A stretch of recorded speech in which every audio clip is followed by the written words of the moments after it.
Good morning and welcome to A Time for Families. My name is Carol Wilson and the book I'm going to be reading to you today is called The Day You Begin. The author is Jacqueline Woodson and it's illustrated by Rafael Lopez. Now before I begin, I'm wondering if any of you have been with a group of people and you felt like perhaps you just didn't belong, or maybe people wouldn't play with you, or perhaps you've known somebody else who's felt that way. And if so, I think you'll enjoy this story. And when we're through, I hope maybe you will talk to an adult at home and tell them where you think you fit into this story. So let's begin. There will be times when you walk into a room and no one there is quite like you. Maybe it will be your skin, your clothes, or the curl of your hair. There will be times when no one understands the way words curl from your mouth, the beautiful language of the country you left behind. My name is Rigoberto. We just moved here from Venezuela.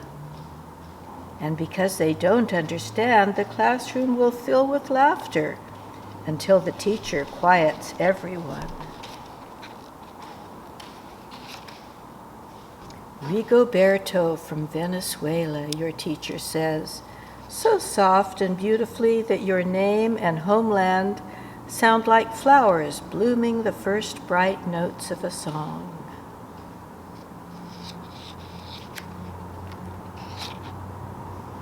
There will be times when the words don't come. Your own voice, once huge, now smaller. When the teacher asks, "What did you do last summer? Tell the class your story." "We went to France," Chayla says. "These shells came from a beach in Maine." A boy named Jonathan holds out a jar filled with tiny shells, so fragile they look like they'll turn to dust in your own untraveled hands. My whole family went to India, Spain, South Carolina. Each souvenir a small triumph of a journey, their travels going on and on.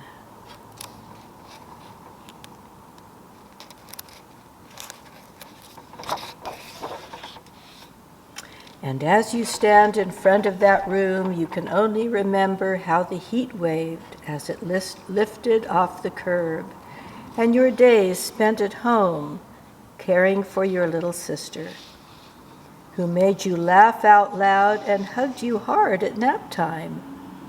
You can only remember the books you kept on reading long after she had fallen to sleep. And in that room where no one else is quite like you, you'll look down at your own empty hands and wonder, what good is this when other students are flying and sailing and going somewhere?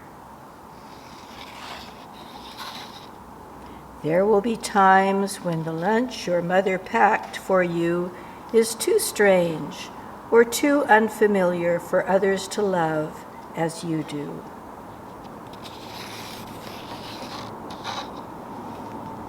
When even your own friend Nadja will wrinkle her nose and say, "What's in there anyway?"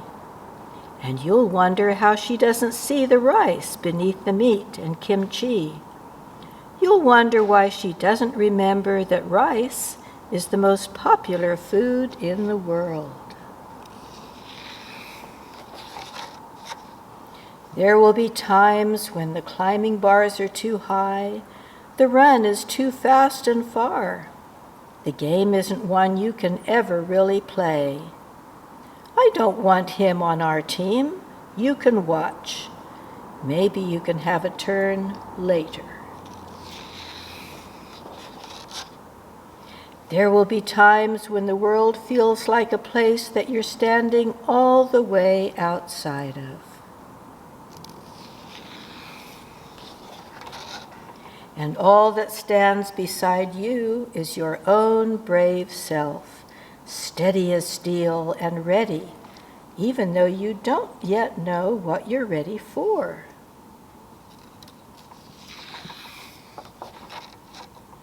There will be times when you walk into a room and no one there is quite like you until the day you begin to share your stories. My name is Angelina, and I spent my whole summer with my little sister, you tell your class, your voice stronger than it was a minute ago, reading books and telling stories, and even though we were right on our own block, it was like we got to go everywhere.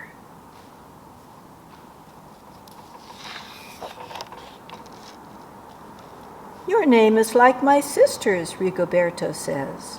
Her name is Angelina too.